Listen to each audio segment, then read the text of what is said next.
Les habitudes quotidiennes qui boostent vraiment votre cerveau. Expliquez. Imagine que tu te réveilles demain matin avec 27% de capacité cognitive en moins. Pas à cause d'une maladie, pas à cause d'un accident, mais simplement parce que tu as dormi 6 heures au lieu de 7. C'est l'équivalent de fonctionner avec l'alcoolémie légale maximale au volant. Tu es littéralement aussi performant qu'un conducteur ivre, sauf que toi, tu dois gérer ton boulot, tes relations et toutes ces décisions quotidiennes qui façonnent ta vie. Nous sommes en 2025 et la science du cerveau a explosé ces 10 dernières années. On sait maintenant avec une précision chirurgicale ce qui fait vraiment la différence entre un cerveau qui carbure et un cerveau qui rame. 90% des conseils populaires que tu vois sur Instagram sont soit incomplets, soit carrément faux. Aujourd'hui, on va décortiquer les habitudes quotidiennes qui transforment réellement ton cerveau. Pas de bullshit New Age, pas de bois du jus de céleri à 5 heures du matin. Juste de la science dure, des études françaises et internationales, et des chiffres qui vont te faire reconsidérer toute ta routine. On va parler de 5 habitudes qui ont fait leurs preuves, avec des résultats mesurables, vérifiables, et surtout applicables dans ton quotidien à Dakar, à Paris ou à Bruxelles. Allez, c'est parti. 1. Le sommeil profond, votre lave-vaisselle cérébrale nocturne. Commence par te poser cette question. Tu as dormi combien d'heures cette nuit? Si c'est moins de 7 heures, ton cerveau est littéralement en train de s'étouffer dans ses propres déchets métaboliques. Je rigole pas. En 2013, une équipe de chercheurs de l'université de Rochester a découvert le système glymphatique, essentiellement le service de nettoyage de ton cerveau. Ce système s'active principalement pendant le sommeil profond et élimine les protéines toxiques, notamment la bêta-amyloïde, celle-là même qu'on retrouve en masse dans le cerveau des patients atteints d'Alzheimer. Voici ce qui se passe concrètement. Pendant que tu dors, tes cellules cérébrales rétrécissent de 60%, créant des espaces pour que le liquide céphalorachidien puisse circuler et nettoyer les déchets. C'est comme si ton cerveau ouvrait toutes les fenêtres et passait l'aspirateur. Sauf que si tu dors 5-6 heures, ce nettoyage est interrompu. Les toxines s'accumulent. Et jour après jour, ça s'empile. Une étude française de l'INSERM publiée en 2021 a suivi 8000 participants pendant 25 ans. Les résultats? Ceux qui dormaient régulièrement moins de 6 heures par nuit avaient 30% de risque en plus de développer une démence. 30%, c'est énorme. Mais le pire, c'est l'effet immédiat. Une seule nuit de sommeil insuffisant réduit l'activité de ton cortex préfrontal, la partie qui gère la prise de décision, le contrôle émotionnel et la créativité, de façon équivalente à avoir 0,10% d'alcool dans le sang. Tu comprends pourquoi tu prends des décisions de merde quand t'es fatigué. Et pour mes frères et sœurs en Afrique francophone, où les coupures de courant sont fréquentes, investir dans un bon ventilateur ou une moustiquaire de qualité n'est pas du luxe, c'est de la neuroscience appliquée. La température idéale pour le sommeil est entre 16 et 19 degrés, mais soyons réalistes, à Abidjan ou à Cotonou en saison chaude, c'est mission impossible. L'astuce? Prendre une douche tiède avant de dormir pour faire baisser ta température corporelle de quelques degrés.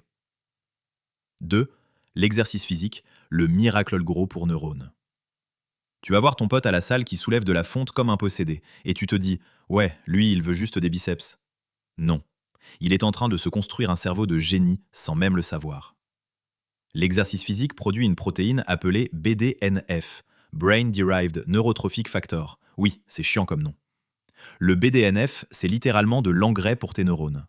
Cette protéine stimule la création de nouvelles cellules cérébrales dans l'hippocampe, la zone responsable de la mémoire et de l'apprentissage. Une étude de l'Université de Colombie-Britannique a montré que l'exercice aérobique régulier augmente la taille de l'hippocampe. Pas de façon métaphorique, mais littéralement, ton cerveau grossit. On parle d'une augmentation de volume de 2 à 3% après 6 mois d'exercice régulier. Maintenant, voici ce qui est dingue. Tu n'as même pas besoin de courir un marathon. Une étude publiée dans le British Journal of Sports Medicine en 2020 a démontré que 11 minutes d'exercice modéré par jour suffisent pour réduire le risque de déclin cognitif de 30%. 11 minutes. Pour mes compatriotes en France et en Belgique, on a la chance d'avoir des pistes cyclables un peu partout. Utilise-les. Pour ceux en Afrique, la marche rapide fonctionne tout aussi bien, et c'est gratuit. À Dakar, à Douala, à Kinshasa, tu peux marcher 20 minutes le matin avant la chaleur écrasante. C'est amplement suffisant. Le docteur John Ratey de Harvard, dans son livre Spark, mentionne le cas d'un lycée en Californie qui a instauré un programme de sport intense avant les cours de maths et sciences. Résultat, les performances académiques ont explosé. Les élèves qui faisaient du cardio avant les cours avaient des notes 17% supérieures à celles des autres. Et si t'es du genre à dire « Ouais, mais j'ai pas le temps », laisse-moi te dire un truc. Tu passes probablement 2 heures par jour sur ton téléphone. Tu as le temps. Tu choisis juste de ne pas l'utiliser. 3. L'alimentation méditerranéenne, ton cerveau bouffe ce que tu manges. On est en 2025 et les gens gobent encore des compléments alimentaires à 50 € la boîte en pensant que ça va les transformer en Einstein. Pendant ce temps, la réponse est dans ton assiette depuis toujours. Le régime méditerranéen n'est pas juste un truc de Hipster parisien qui mange des avocats à 5 € pièce. C'est le régime le plus étudié au monde pour la santé cérébrale. On parle de poissons gras, d'huile d'olive, de légumes, de noix et de fruits. Une étude massive de l'Université de Bordeaux, publiée en 2022 et portant sur 7000 personnes suivies pendant 12 ans, a révélé que ceux qui suivaient rigoureusement un régime méditerranéen avaient 40% moins de risque de développer une démence. 40%, c'est presque diviser ton risque par 2. Le secret, les oméga 3, principalement l'EPA et le DHA qu'on trouve dans les poissons gras. Ton cerveau est composé de 60% de graisse, pas n'importe quelle graisse, des acides gras spécifiques qui forment les membranes de tes neurones. Si tu bouffes de la merde, tu construis littéralement un cerveau de merde. Pour mes frères et sœurs africains, je sais que le saumon à 15 € le kilo n'est pas accessible. Mais le maquereau, les sardines, le tilapia, ces poissons locaux sont bourrés d'oméga 3. À Dakar, le thieboudienne avec du poisson frais, c'est de la neuroscience traditionnelle. En Côte d'Ivoire, l'atiéké avec du poisson braisé, pareil.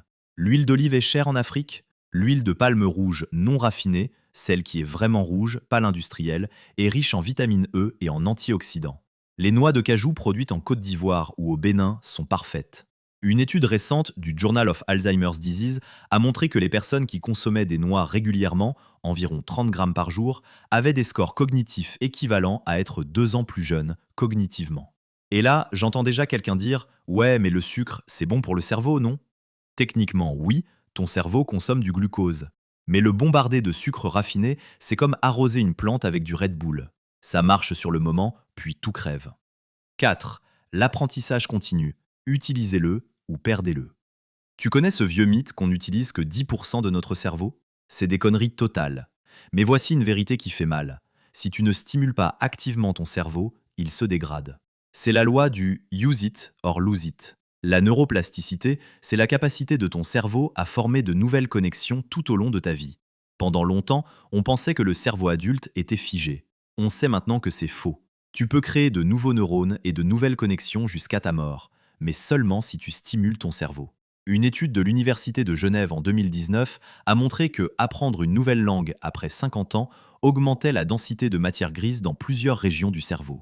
Et on ne parle pas de devenir bilingue parfait, juste d'apprendre activement. Pour mes compatriotes multilingues en Afrique, vous parlez déjà français, votre langue maternelle, peut-être l'anglais, vous avez un avantage énorme.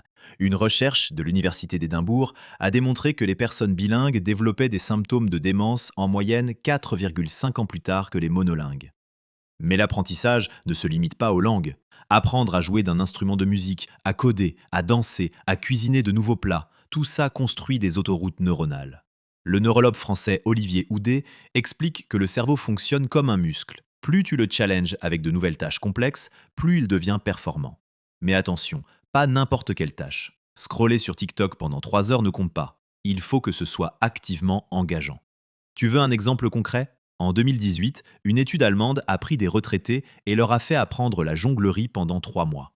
Des IRM ont montré une augmentation mesurable de la matière grise dans les zones visuelles et motrices. À 70 ans, ton cerveau peut encore évoluer.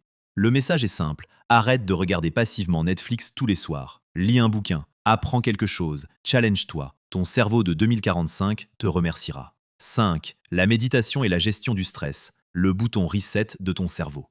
Ok, je sais ce que tu penses. La méditation, c'est pour les bobos parisiens qui vont à des retraites yoga à 500 € le week-end. Détrompe-toi. La méditation est probablement l'outil le plus puissant et le plus sous-estimé pour la santé cérébrale. Le stress chronique est un tueur silencieux pour ton cerveau. Quand tu es stressé, ton corps produit du cortisol. Un peu de cortisol, c'est normal et même utile. Mais un stress chronique baigne ton cerveau dans le cortisol en permanence, ce qui endommage littéralement l'hippocampe, ta zone de mémoire. Une étude de l'Université de Californie a montré que les personnes soumises à un stress chronique avaient un hippocampe 14% plus petit que la moyenne. C'est comme si ton disque dur rétrécissait. Maintenant, la bonne nouvelle, la méditation inverse ce processus. Sarah Lazare, chercheuse à Harvard, a scanné le cerveau de méditants réguliers et a découvert qu'ils avaient plus de matière grise dans le cortex préfrontal et dans l'hippocampe. Après seulement 8 semaines de méditation quotidienne, 27 minutes par jour, les participants montraient une augmentation mesurable de la densité cérébrale. Et t'as pas besoin d'être moine bouddhiste. Une simple pratique de respiration consciente pendant 10 minutes active ton système nerveux parasympathique, celui qui te calme. C'est gratuit, ça ne demande aucun équipement, et ça marche partout, que tu sois dans un appart à Bruxelles ou dans une maison à Ouagadougou.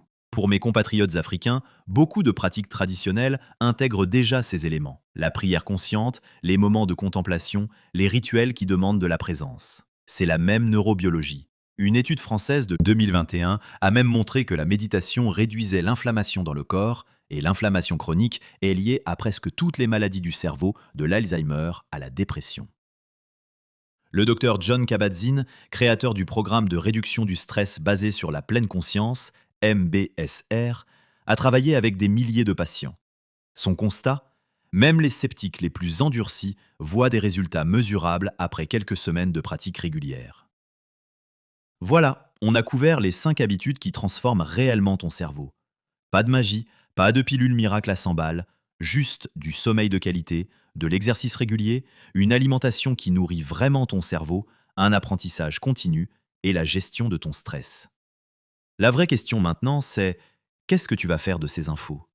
Parce que connaître n'est pas appliquer. Tu peux regarder cette vidéo, hocher la tête en te disant «Ouais, c'est vrai», et puis retourner à tes vieilles habitudes demain. Ou tu peux choisir une habitude, juste une, et la mettre en place cette semaine.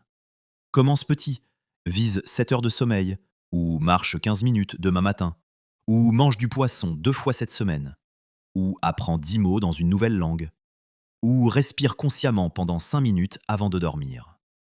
Ton cerveau est l'organe le plus complexe de l'univers connu. Il mérite que tu en prennes soin. Si cette vidéo t'a appris quelque chose, balance un like et abonne-toi pour plus de contenu basé sur de la vraie science. Et dis-moi en commentaire, quelle habitude tu vas adopter en premier? Je te laisse avec cette pensée. Dans 10 ans, ton cerveau sera soit plus fort, soit plus faible qu'aujourd'hui. C'est toi qui décides. À la prochaine et prends soin de ta tête, littéralement.